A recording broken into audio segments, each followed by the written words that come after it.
The first thing you should know about Crax's Void Hub is that humans aren't welcome here. Not officially. Of course, the station administrator would cite some bullshit about equal opportunity commerce and species-blind trading policies. But everyone knows the truth. We're tolerated. Like that weird smell from the ventilation system nobody can quite fix. The second thing you should know is that I never wanted trouble. Just a quiet life fixing ships, trading parts, and drinking alone.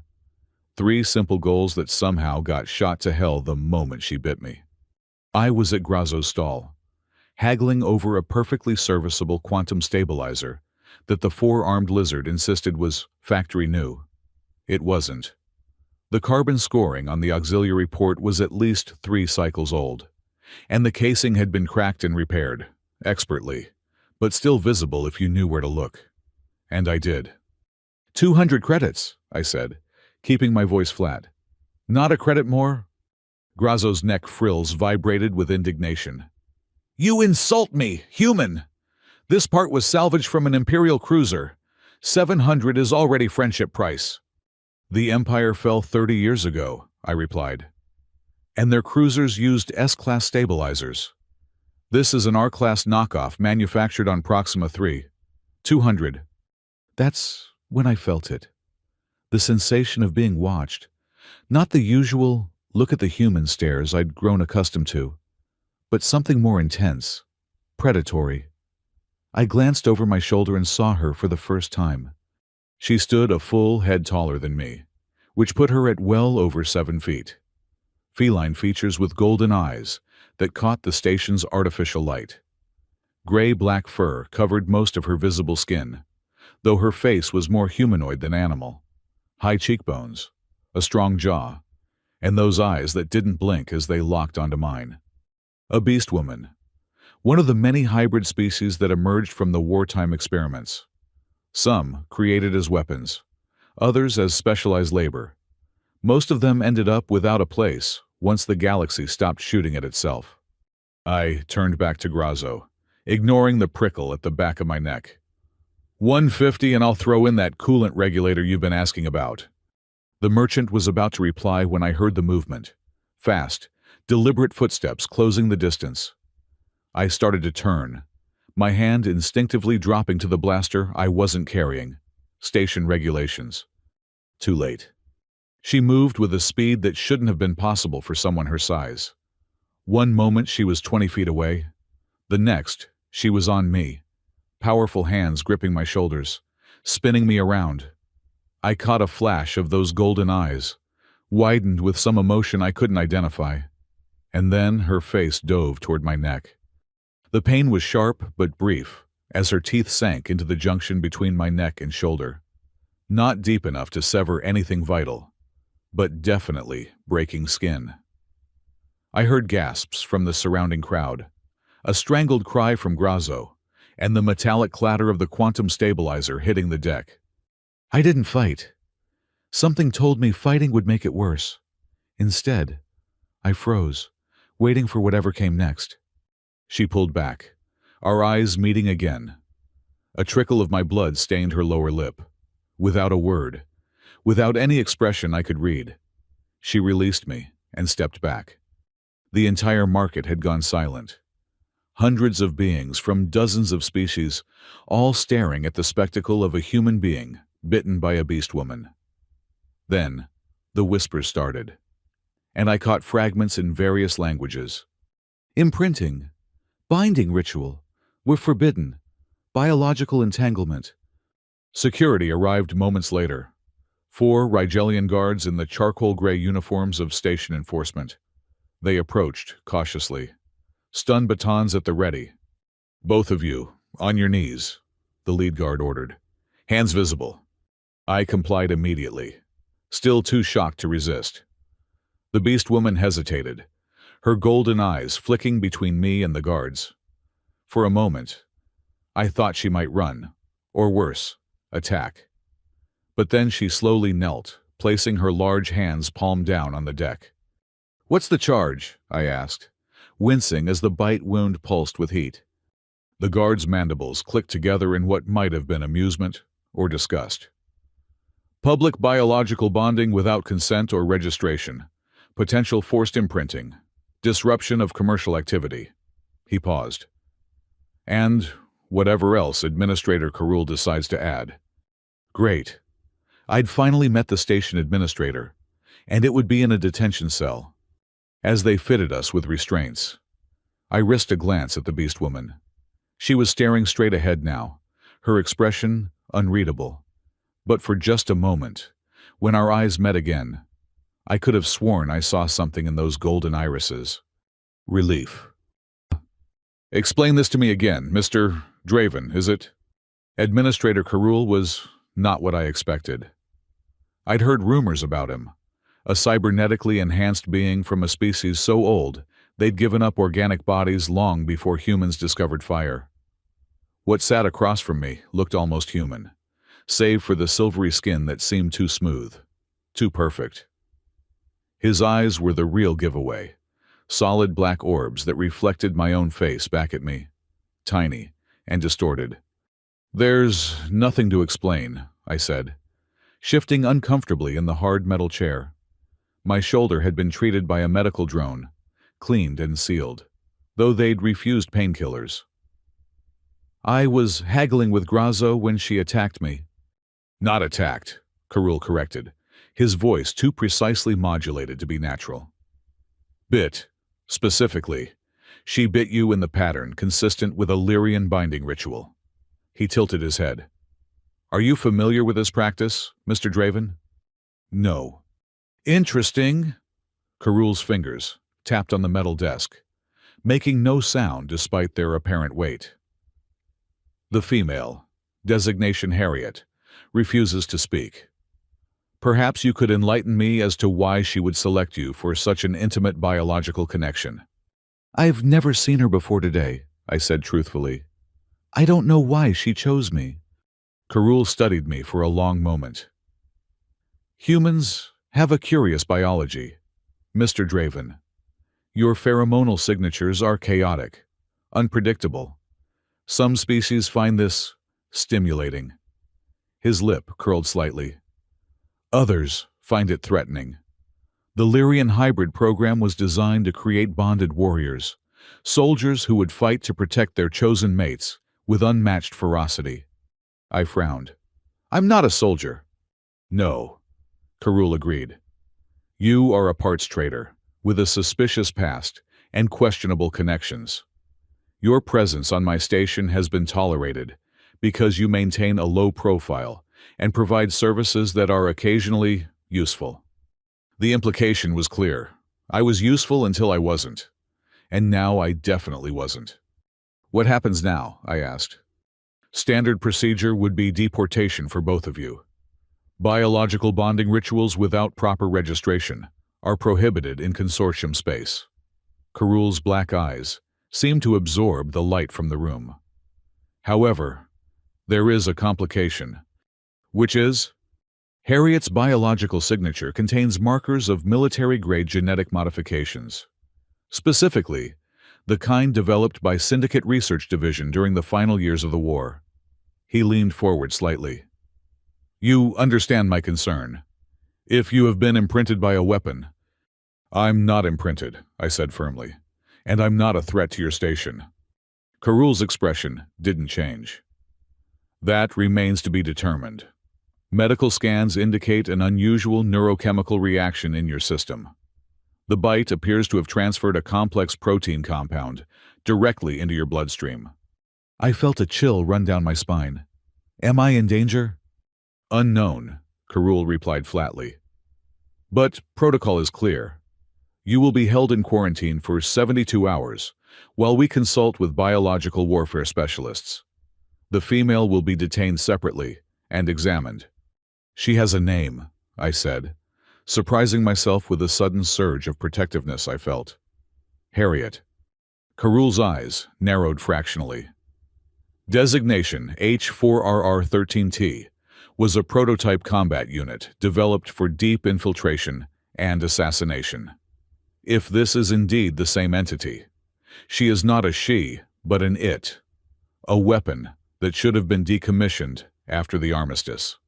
I said nothing, but my hands clenched involuntarily beneath the table.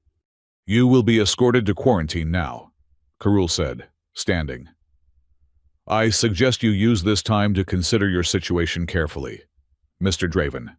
If you have been compromised by Syndicate technology, your options will be limited." As the guards led me away, I couldn't shake the memory of those golden eyes. Relief. Yes, but something else too. Something that looked disturbingly like hope. The quarantine cell was better than I expected. A small but clean room with a bed, toilet, and even a terminal with limited access to entertainment channels. No communications, of course, and the door was secured with both electronic and physical locks. They weren't taking any chances. My shoulder throbbed dully. The pain, now a constant reminder of those few bizarre seconds that had upended my life.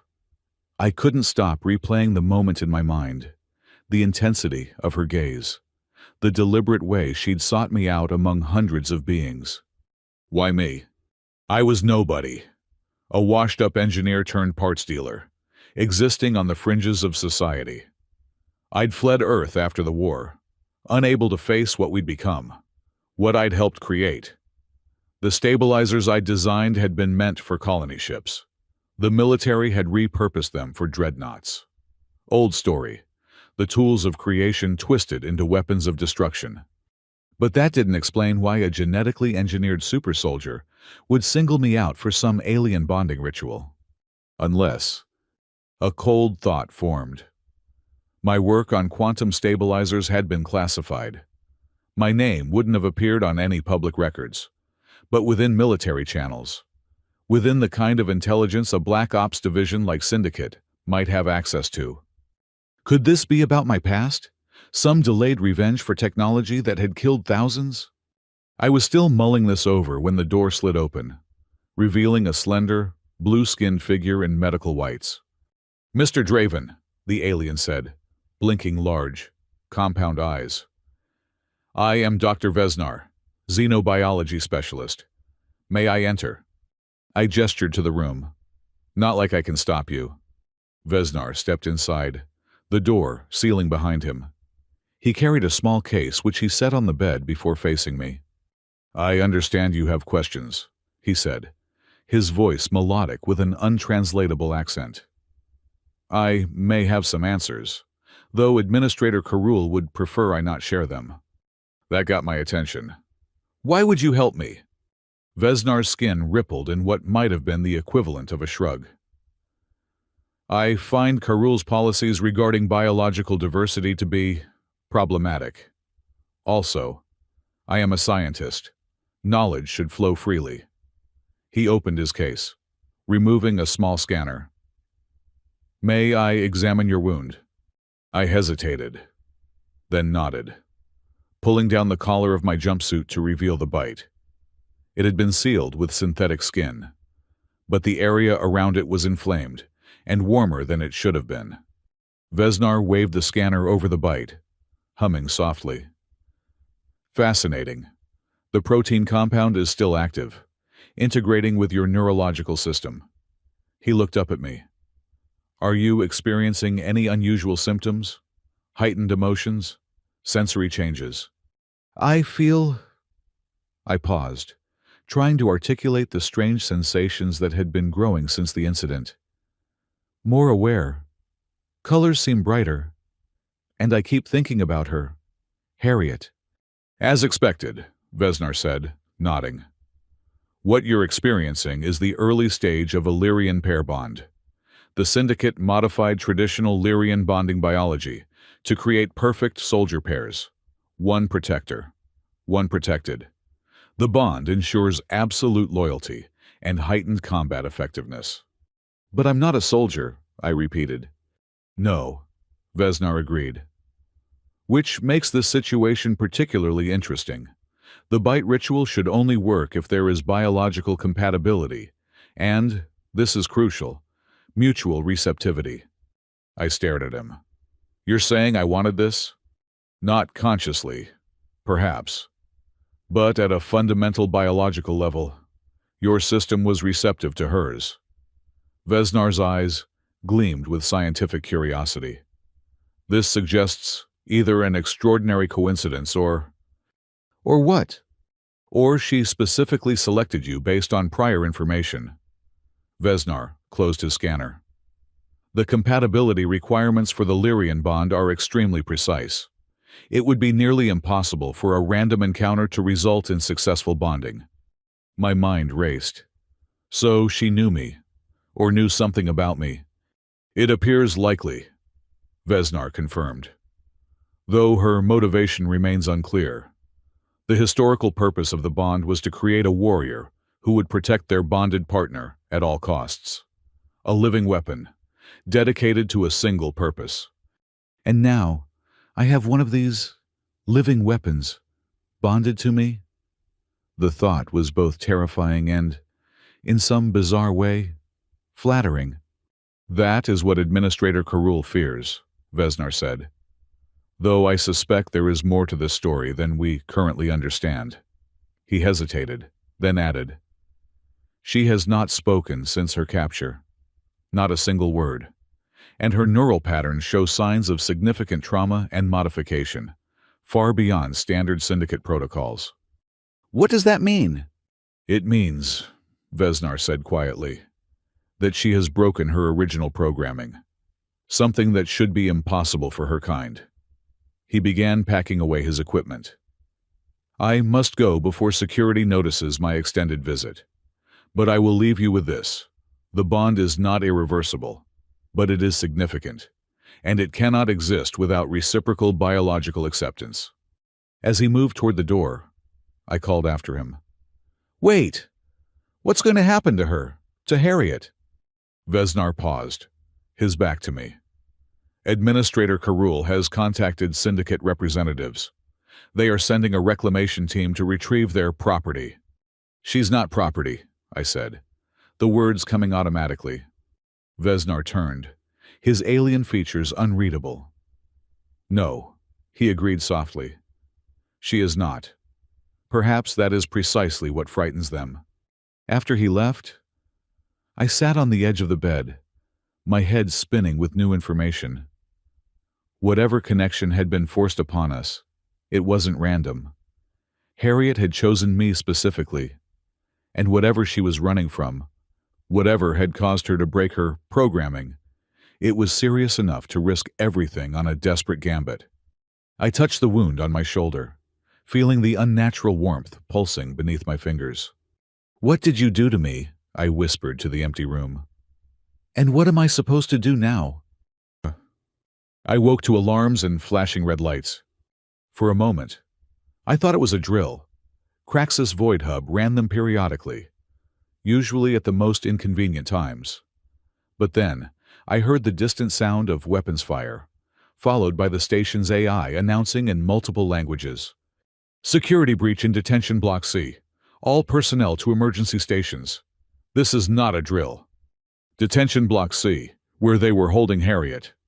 I was on my feet instantly, moving to the door even though I knew it was locked. The quarantine protocols should have kept it sealed regardless of any emergency. But to my surprise, the panel blinked from red to green, and the door slid open. The corridor beyond was empty, the emergency lighting casting everything in a crimson glow. More weapons fire echoed from somewhere deeper in the station, along with shouts and the distinctive whine of energy shields activating. I hesitated at the threshold. The smart move would be to stay put, let security handle whatever was happening. But a strange urgency pulled at me, a compulsion to move, to find her. The bite on my shoulder throbbed in time with my accelerating heartbeat. Damn it, I muttered, stepping into the corridor. I moved cautiously at first, hugging the walls and listening for approaching security. But as I got closer to Detention Block C, caution gave way to a growing sense of desperation. The sounds of conflict had died down, replaced by an ominous silence, broken only by the continued wail of alarms. When I finally reached the detention block, the scene stopped me cold. The security checkpoint was destroyed, consoles smoking, barriers shattered, and the remains of at least 3 guards scattered across the floor. Not dead, I realized with relief, but unconscious or stunned. Beyond the checkpoint, the cell doors stood open, their locking mechanisms overridden or destroyed. Most were empty, but in the center of the room, surrounded by more fallen guards, stood Harriet. She was magnificent and terrifying. Her jumpsuit was torn in several places, revealing more of the gray-black fur that covered her powerful frame. Blood, both hers and others, stained her hands and face. Her chest heaved with exertion, but her stance remained poised, ready for the next threat. When she saw me, her golden eyes widened fractionally. We stared at each other across the wreckage of the detention block, neither moving. I felt something stir in my chest, a strange warmth that had nothing to do with fear. "You came," she said, her voice deeper than I expected, with a slight rasp that sent shivers down my spine. The first words I'd heard her speak. "I didn't have much choice," I replied, gesturing to my shoulder. "Whatever you did to me." "No time," she cut me off, moving toward me with that uncanny speed. "They're coming."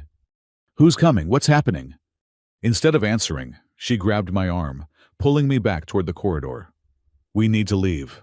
Now." "Wait," I resisted, digging in my heels. "I'm not going anywhere until you explain what the hell is going on. Why did you bite me? What does it mean?" For a moment, frustration flashed across her features. Then she glanced at a nearby terminal, where a security feed showed figures in black tactical gear moving through the station corridors. "Syndicate retrieval team," she said tersely. "They've come for me. And now you." Her grip on my arm tightened. "I can explain everything, but not here. Not now." I looked at the security feed, then back at her. Part of me, the rational part, screamed that I should turn myself in, explain that I was a victim in all this. But another part, growing stronger by the minute, trusted her, wanted to follow her. "Fine," I said. "But how do we get off the station? They'll have locked down all the docking bays." A smile flickered across her face, quick, predatory, but somehow reassuring. "I have a ship." Of course she did. We moved through the station like ghosts, using maintenance tunnels and service corridors that I hadn't known existed, despite my years living here. Harriet navigated with the confidence of someone who had studied the layout extensively, avoiding security checkpoints and camera nodes with practiced ease. "How do you know the station so well?" I asked, as we crawled through a particularly narrow duct. "Studied the schematics," she replied, without looking back. "Standard infiltration protocol." "Right," I muttered. "Because you're an infiltration unit, H4RR13T. She paused, glancing back at me with those golden eyes. "That was my designation, not my name." "Sorry," I said, feeling strangely ashamed. "Harriet, then?" She nodded once, then continued forward. "The auxiliary docking ring is ahead. Less security. Mainly automated." "And your ship is there?" "Yes. An unmarked courier. Fast, stealthy, minimal weapons." "Sounds perfect for a quick getaway," I remarked. "Almost like you planned this." This time, she didn't look back. "I did." We emerged from the duct into a dimly lit corridor. Signs in multiple languages indicated we were in the auxiliary docking section, primarily used for maintenance vehicles and emergency services. The alarm was still blaring, but more distantly now. Harriet led me to a small, unremarkable airlock at the end of the corridor. The ship beyond was equally unimpressive, a blocky, utilitarian craft with no markings or identifying features. It looked like 1,000 other short-range couriers used throughout the galaxy. "Override the lock," she instructed, gesturing to the airlock control panel. "Engineering code should work." I raised an eyebrow. "How did you know I was an engineer?" "I know many things about you. Hank Draven," she replied, her attention on the corridor behind us. "Former quantum stabilizer specialist, conscientious objector, exiled for refusing to continue weapons development. A chill ran through me. Who told you all that? Syndicate has extensive files on potential assets. Her ear twitched, and she tensed. They're coming. Open the door. I turned to the panel, pushing aside the questions multiplying in my mind. The engineering override was simple enough, a standard code used by maintenance crews throughout consortium space. The lock disengaged with a soft hiss. Get in, Harriet said, placing herself between me and the corridor. I hesitated. What about you? I'll hold them off. Buy you time to start the engines. That's not happening, I said firmly. We both go, or neither of us goes.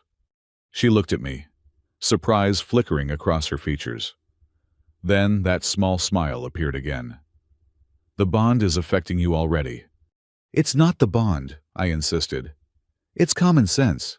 You're the one who knows how to fly this thing, right? Before she could answer, the distinct sound of armored boots echoed from the corridor. Harriet's expression hardened. Inside, now. This time, I didn't argue. We both slipped through the airlock, sealing it behind us. The ship's interior was as sparse as its exterior, a small cockpit with 2 seats, a cargo area, and what looked like a rudimentary medical bay. Harriet moved immediately to the pilot's seat, her fingers dancing across the controls with practiced efficiency.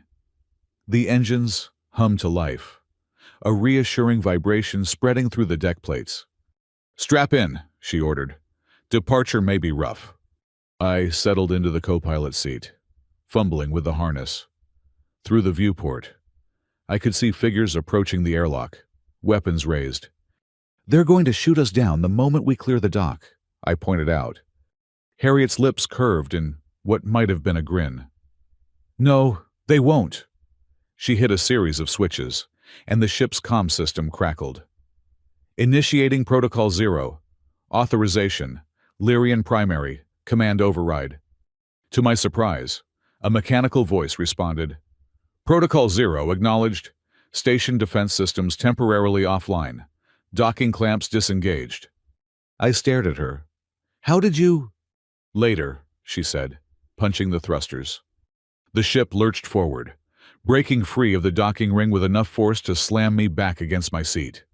Through the viewport, I caught a glimpse of the black-clad figures at the airlock, their weapons firing uselessly as we accelerated away. Harriet's hands moved in a blur, plotting a course even as she evaded the handful of security vessels that had managed to launch. Within minutes, we were clear of the station's immediate space, the stars stretching into lines as she engaged the FTL drive. Only when we were safely in hyperspace did she lean back, some of the tension visibly leaving her powerful frame. We're clear, she announced. For now. I unbuckled my harness, turning to face her. Now, will you tell me what the hell is going on? Why you bit me? Why Syndicate is after us? And how you just hijacked a station's entire defense system with a voice command? Harriet's golden eyes studied me for a long moment. Then she reached up, unzipping her jumpsuit to reveal the skin beneath her fur.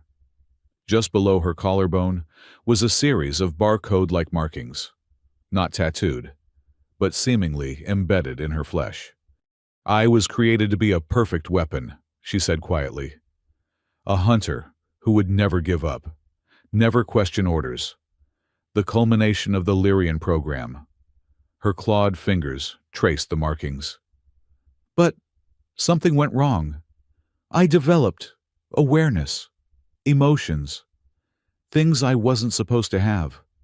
And the bite? I prompted. The bond? A failsafe, she explained.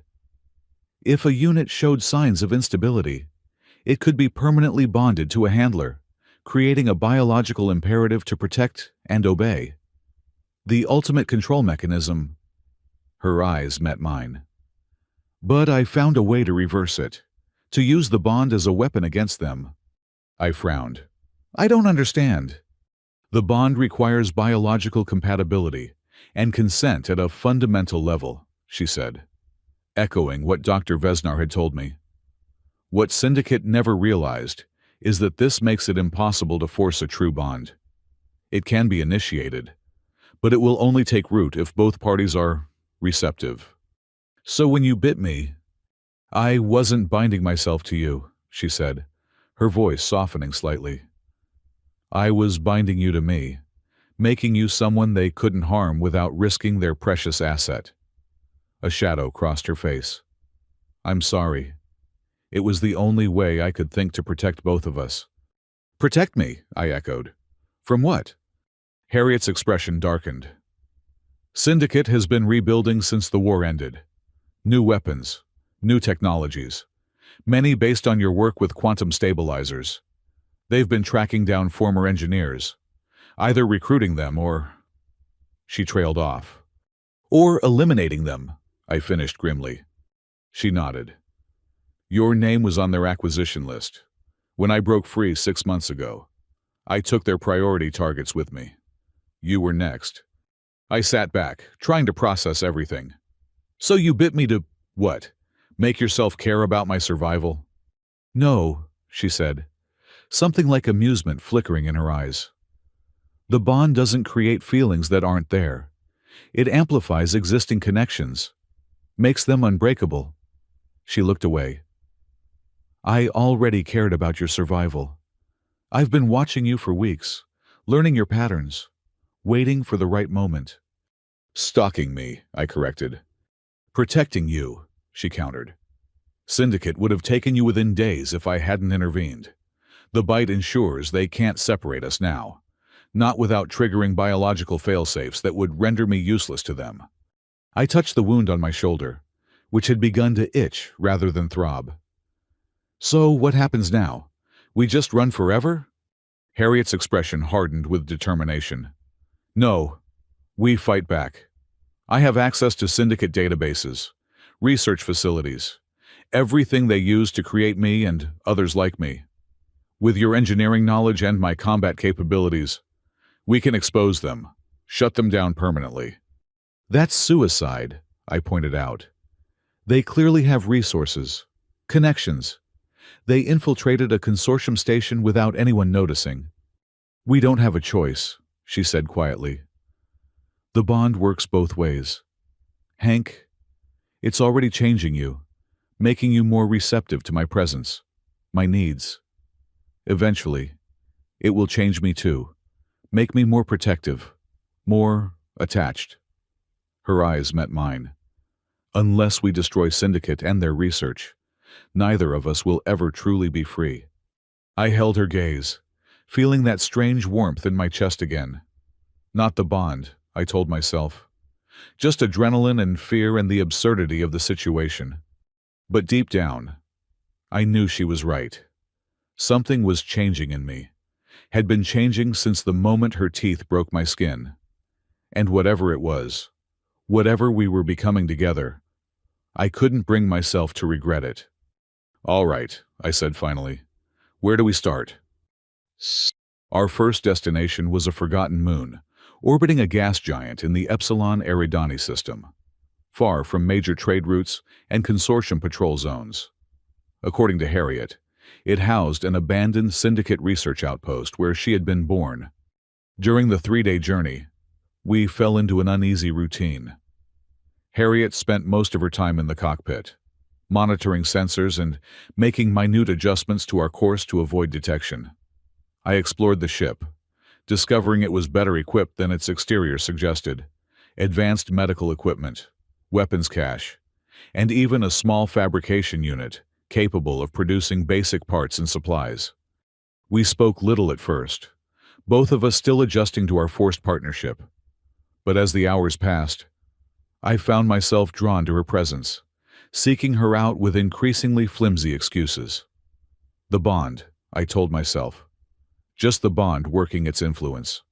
On the second night, unable to sleep, I found her in the cockpit, staring out at the streaming lights of hyperspace. Can't sleep? She asked without turning. The bite, I admitted, settling into the co-pilot seat. It itches. And I keep having these dreams.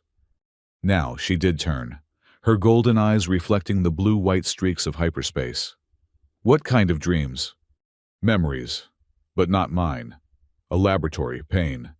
Running through a forest at night. I hesitated. Your memories. She nodded slowly. The bond allows for some transference of experience. It will fade as you adjust. As we adjust, I corrected gently. You're affected too, aren't you? Harriet looked away. Yes, but differently. My species, the template they used for my creation, forms strong attachments naturally. The bond merely intensifies what already exists. And what exists? I asked, surprised by my own boldness. She was silent for a long moment. Respect, she said finally. Admiration for your principles. You refuse to build weapons, even when it cost you everything. Her voice softened. That kind of integrity is rare. It wasn't integrity, I said, the old shame resurfacing. It was cowardice. I saw what my work was being used for and I ran. I didn't fight, didn't try to change anything. I just disappeared. You survived, Harriet countered. Sometimes that's the bravest thing you can do. Coming from her, a literal living weapon who had somehow broken her programming and escaped, the words carried weight. I found myself believing her, or at least wanting to. Tell me about the facility we're heading to, I said, changing the subject. What will we find there? If we're lucky, access to the Syndicate mainframe, records of all their experimental subjects, their research protocols, their command structure. Her claws extended unconsciously, scraping lightly against the armrest. Evidence. And if we're not lucky? Her eyes met mine. Then at least we'll die free. The Epsilon Eridani facility was a bleak, crater-like structure half buried in the moon's barren surface. No lights shone from its windows. No energy signatures registered on our scans. It looked dead, abandoned, exactly as Harriet had predicted. They evacuated after the armistice, she explained, as we donned environmental suits. The moon had a thin, toxic atmosphere, breathable in an emergency, but not recommended for prolonged exposure. Too many witnesses during the treaty negotiations, too much scrutiny. But they left their research behind? I asked skeptically. Not intentionally. They tried to purge the databases, but Syndicate always keeps backups, hidden partitions, quantum encrypted archives. She checked her weapon, a sleek, non-standard blaster that hummed with suppressed energy. I know where to look. We approached the facility on foot, leaving our ship concealed in a crater 2 kilometers away. Harriet moved with preternatural grace despite the low gravity, while I stumbled along beside her, still adjusting to the moon's weak pull. The main entrance was sealed with a heavy blast door, its control panel dark and unresponsive. Now what? I asked. Harriet didn't answer. Instead, she moved to a seemingly blank section of wall and pressed her palm against it. To my surprise, a hidden panel slid open, revealing a secondary entrance. Biometric lock, she explained. Keyed to all Lyrian units. They never removed your access. She gave me that slight, predatory smile. They think I'm dead. Failed units are terminated, not deactivated. The secondary entrance led to a narrow maintenance tunnel, dimly lit by emergency power that had continued running for years on the facility's fusion core. We moved silently through the deserted corridors, Harriet leading with unerring confidence. How many others were there? I asked quietly. Like you. 12 in my series, she replied without looking back. I was the only one who survived the final tests. I wanted to ask more, but something in her tone warned me away from the subject. Instead, I focused on our surroundings, the sterile walls, the abandoned equipment, the eerie silence broken only by our footsteps and the soft hiss of our suit ventilators. Finally, we reached what appeared to be the central research hub, a large, circular room filled with workstations and monitoring equipment. At the center, stood a massive cylindrical structure that I recognized as a quantum data core, similar to designs I'd worked with during my engineering days, but more advanced. The mainframe, Harriet confirmed, moving toward it. Still powered, still intact. I followed, examining the technology with professional interest. This is military grade, top of the line, even by current standards. Syndicate spared no expense for Project Lyrian. She found a primary interface terminal and placed her palm on the activation panel. The screen flickered to life, displaying a complex authentication protocol.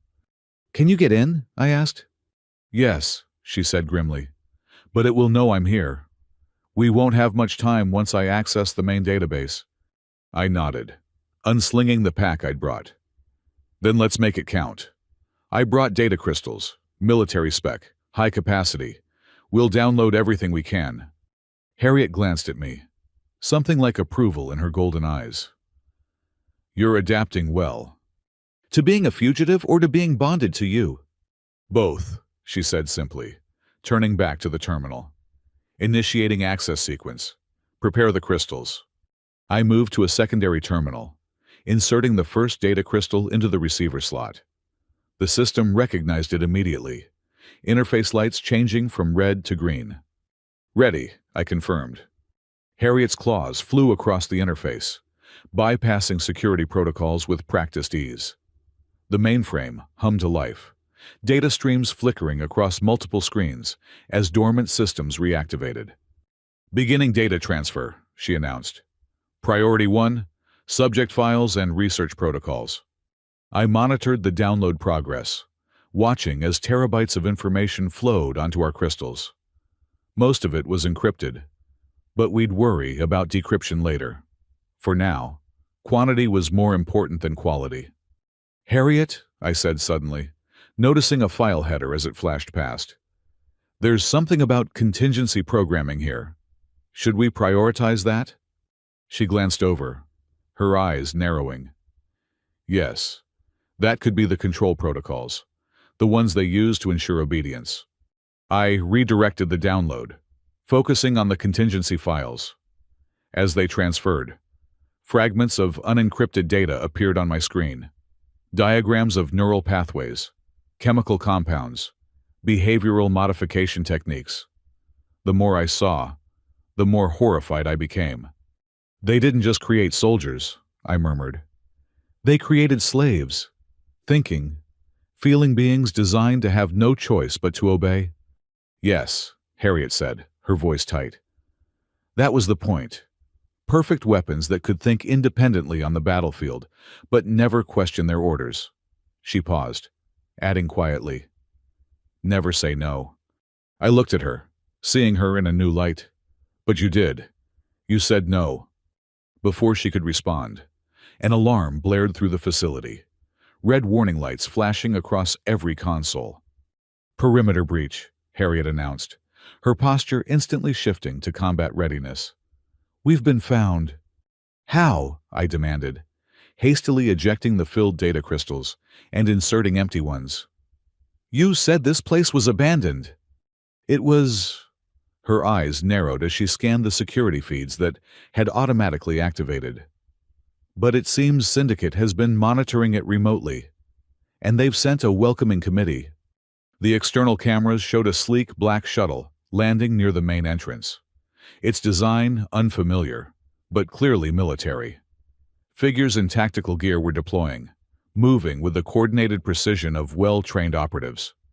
"How many?" I asked, continuing the download even as I reached for my own weapon, a standard blaster I'd found in the ship's armory. "At least 8, Harriet replied. "And..." She froze, her eyes fixed on one of the monitors. "No, it can't be." I followed her gaze. Among the black-clad operatives was a familiar, silver-skinned figure, Administrator Carul, now dressed in what appeared to be a Syndicate officer's uniform. "He's one of them," I realized. "He's been working for Syndicate all along." "Worse," Harriet growled. "He's Control Division, the ones who designed the contingency programming. her hands clenched into fists. The ones who tried to burn out my emotions when I failed to comply.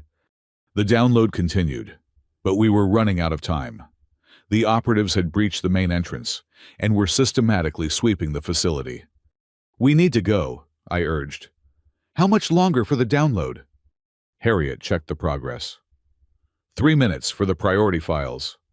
"Too long," I said, glancing at the security feeds.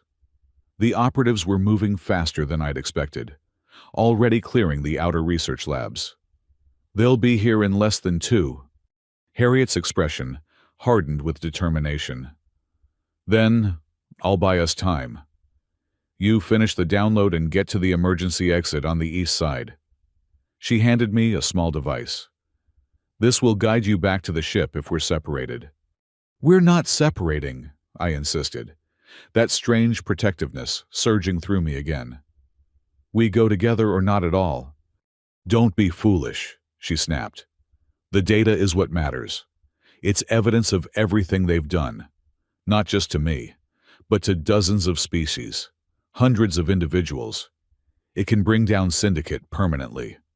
I knew she was right, but the thought of leaving her behind clawed at me in a way I couldn't rationalize. The bond, I told myself again. Just the bond. But even as I thought it, I knew it wasn't true. Not entirely. 2 minutes, I said firmly. If the download isn't complete by then, we leave anyway. Both of us. She held my gaze for a moment, then nodded. 2 minutes. Then we run. As if on cue, the facility's power fluctuated, lights dimming momentarily before stabilizing. "They're trying to disrupt the systems," Harriet said, moving toward the entrance. "I'll hold them at the junction corridor. It's the only direct route to this room." Before I could protest further, she was gone, moving with that uncanny speed that still took me by surprise. I turned back to the terminal, watching the progress bar with agonizing slowness.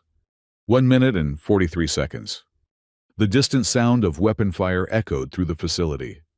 1 minute and 21 seconds. More firing, closer now, punctuated by shouts and what might have been a roar of pain or rage. 52 seconds. The lights flickered again, and for a heart-stopping moment, I thought the download would fail. But the system held, the progress bar inching forward. 18 seconds. Silence now, more terrifying than the sounds of combat. Had she been captured? Killed? 7 seconds. The final crystal filled, just as the facility's power grid surged violently, consoles sparking around me.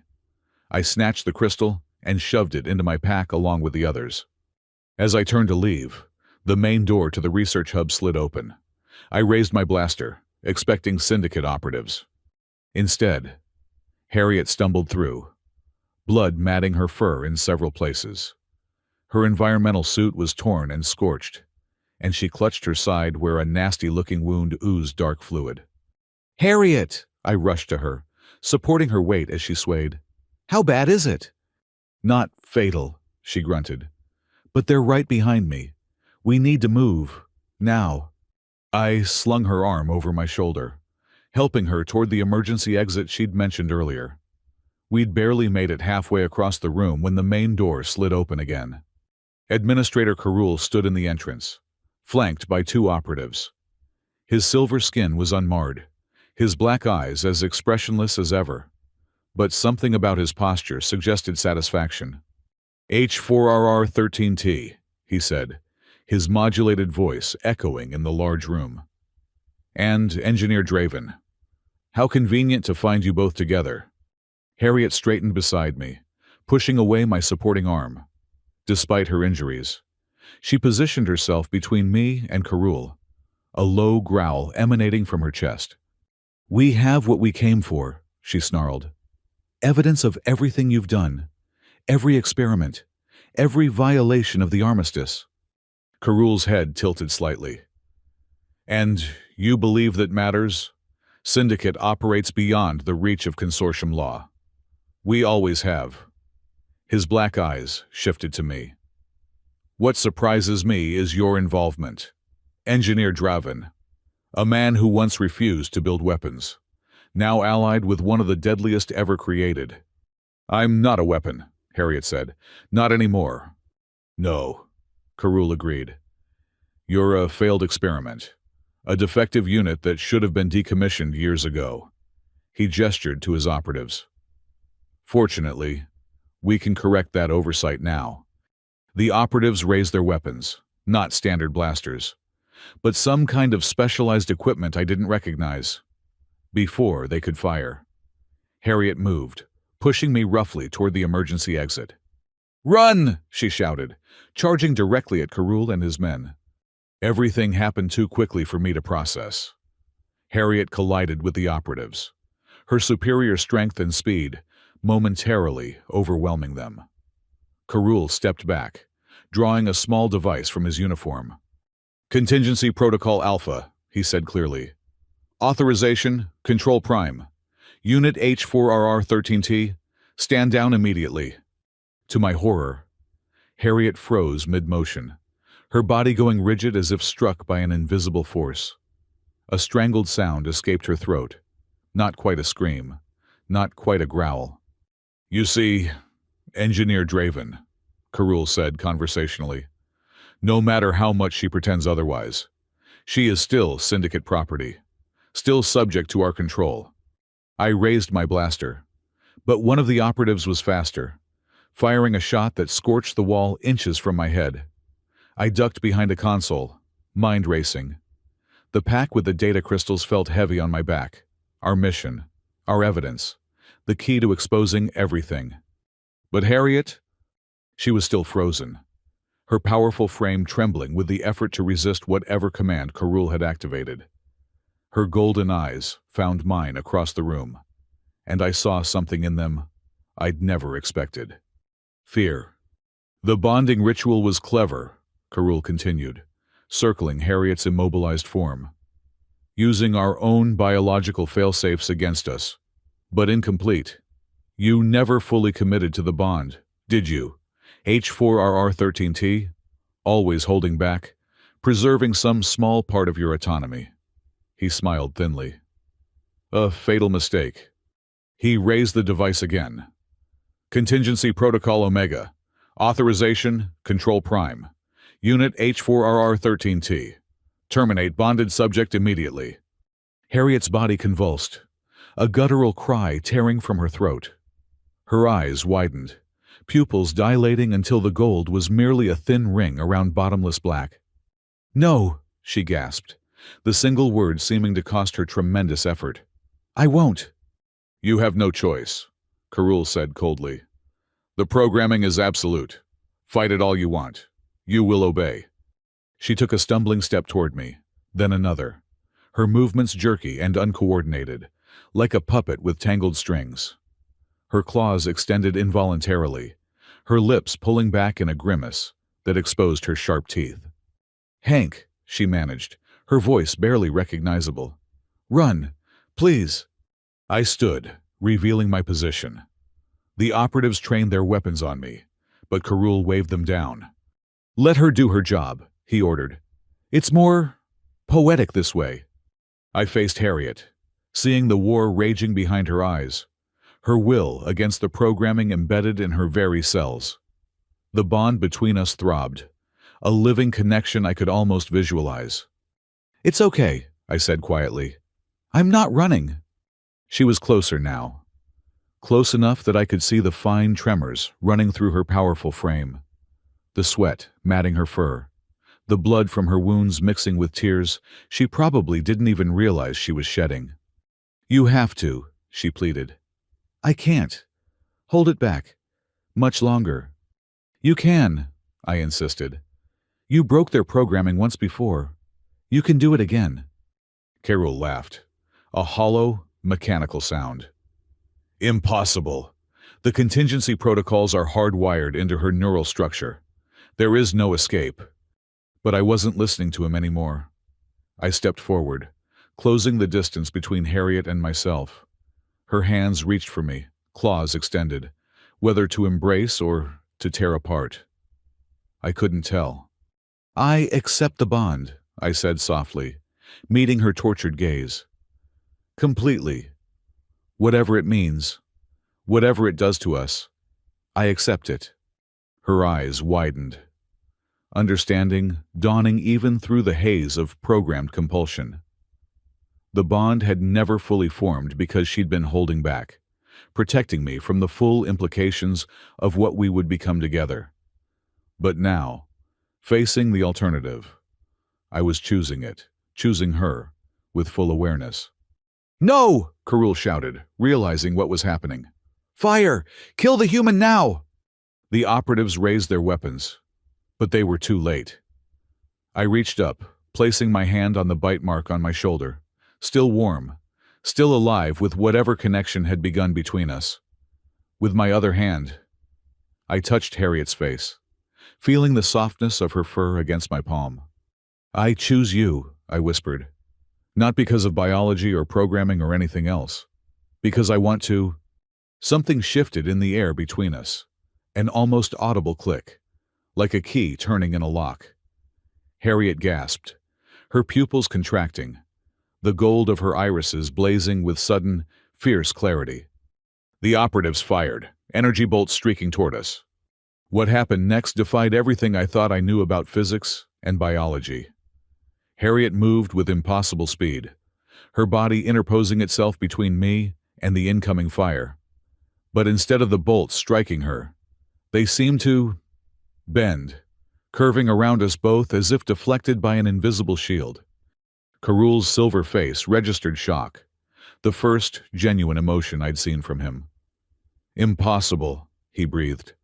"The bond shouldn't—" He never finished the sentence. Harriet launched herself at him with renewed purpose, no longer fighting her own body. The operatives tried to intervene, but they might as well have been moving in slow motion compared to her unleashed fury. Within seconds, it was over.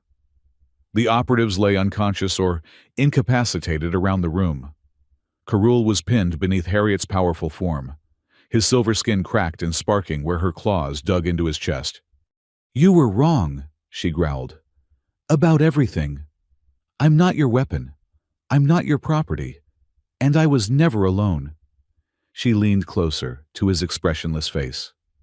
"The bond doesn't enslave us. It frees us." With a twist of her wrist, she tore something from Karul's chest, a small, glowing device, embedded where a heart would be in an organic being. As she crushed it in her hand, his body went limp, the light fading from his black eyes. "Control module," she explained, turning back to me. "He wasn't even alive, just another tool Syndicate was using." I approached cautiously, still processing what had happened. "Are you okay?" She looked down at her hands, flexing them experimentally. "The programming is gone. I can feel it, like a weight lifted." Her golden eyes met mine. "What you did, accepting the bond fully, it shouldn't have been possible." "But it worked," I said. "Yes," she agreed softly. "It worked." The facility around us shuddered, warning lights flashing across the remaining operational consoles. "Self-destruct sequence," Harriet said grimly. "Standard protocol when a facility is compromised. We need to leave. Now." This time, I didn't argue. We ran together through the emergency exit, navigating the maze of corridors with Harriet leading the way. Behind us, systems were shutting down, doors sealing automatically as the facility prepared to erase itself from existence. We barely made it out before the first explosions began, the ground trembling beneath our feet as we sprinted across the barren moon surface toward our hidden ship. By the time we reached it and powered up, the Syndicate facility was nothing but an expanding cloud of debris and fire, visible even from orbit. As we broke atmosphere, heading back into the safety of open space, I finally asked the question that had been burning in my mind. "What happens now, to us? I mean—" Harriet was silent for a moment, her attention seemingly focused on the navigation console. But when she finally looked at me, there was something new in her golden eyes, something I'd never seen there before. "Peace. Now," she said, "we choose our own path, together." The data we recovered from the Syndicate facility proved more valuable than we'd dared hope. Not only did it contain evidence of illegal genetic experimentation and weapons development, but it also included financial records, command structures, and most importantly, the identities of Syndicate operatives embedded throughout Consortium space. We didn't take it to the authorities immediately. Neither of us trusted the Consortium enough for that. Instead, we found allies, other engineers on Syndicate's target list, journalists who specialized in exposing corporate crimes, even a few disaffected former Syndicate scientists who had grown disillusioned with the organization's methods. Slowly, carefully, we built our case, securing the evidence and ourselves against inevitable retaliation. When we finally released the information, simultaneously across multiple channels, impossible to suppress, the reaction was everything we'd hoped for. Public outrage, governmental investigations, arrest warrants for dozens of high-ranking Syndicate officials. The organization didn't collapse overnight. Entities that powerful rarely do. But its foundations were cracked, its operations exposed to unwelcome light. It would take years to recover, if it ever did. As for Harriet and me, we disappeared. With Syndicate in disarray and the Consortium authorities asking uncomfortable questions about my past and her origins, visibility seemed unwise. We found a small, unremarkable planet on the edge of explored space, a frontier world with more opportunities than rules.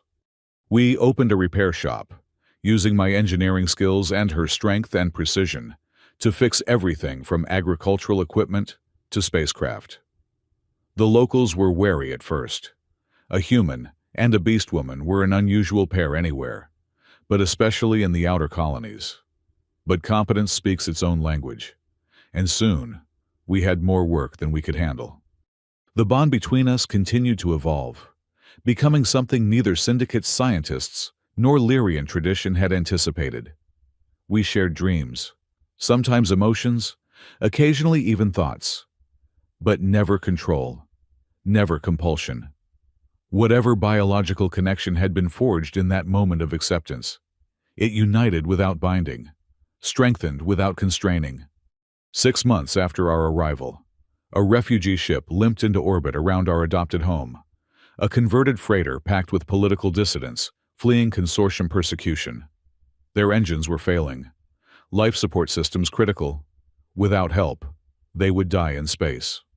The local authorities hesitated, unwilling to risk Consortium displeasure by offering aid.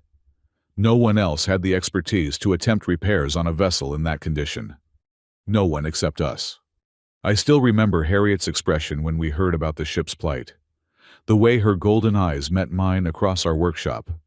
No words needed between us. We didn't discuss it, didn't debate the risks or consequences. We simply gathered our tools and went. The repairs took 3 days of non-stop work in zero gravity. Harriet's enhanced physiology allowed her to go without sleep far longer than I could. But even she was exhausted by the end.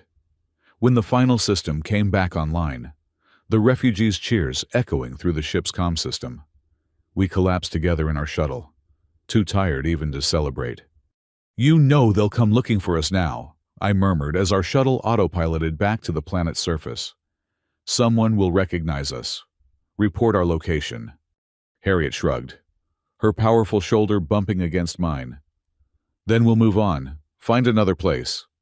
"And do the same thing all over again?" I asked, though I already knew the answer. She smiled, a real smile, not the predatory grin of our earlier days. "Helping people who need it? Yes. That seems like a good use of our particular skills." I couldn't argue with that logic. Whatever we had become together, whatever the bond had made us, it had given us purpose, not as weapons or tools or fugitives, but as something entirely new, something chosen, not created. Later that night, as we lay together watching the unfamiliar stars of our new home through the skylight I'd installed in our small house, Harriet rolled toward me, her golden eyes reflecting the starlight. "There's something I've been meaning to tell you," she said, her voice carrying that slight rasp that still sent shivers down my spine. About the bite. About why I chose you specifically? I propped myself up on one elbow. I thought it was because of my engineering background, because Syndicate was targeting me. Partly, she admitted. But there was more. She hesitated, uncharacteristically uncertain. When they were creating us, the Lyrian units, they used genetic material from various sources. Templates. They called them. Okay, I said slowly, not sure where this was going. Your DNA was in the database, she said quietly. From your military service records.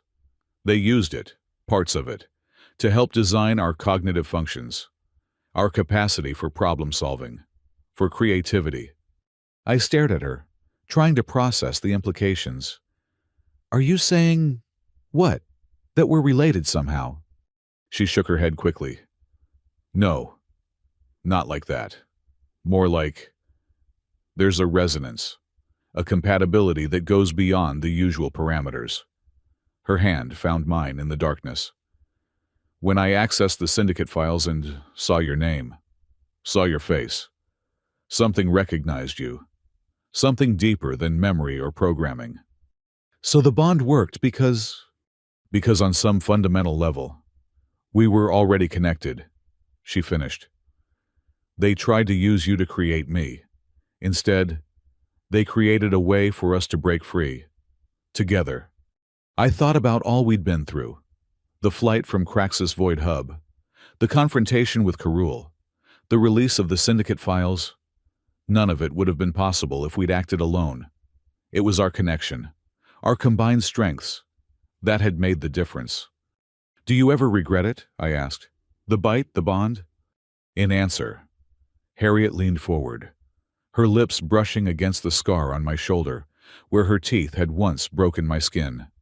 Then, with a gentleness that still surprised me coming from someone so powerful, she bit me again, not breaking the skin this time. Just a soft pressure that sent a current of warmth through my entire body.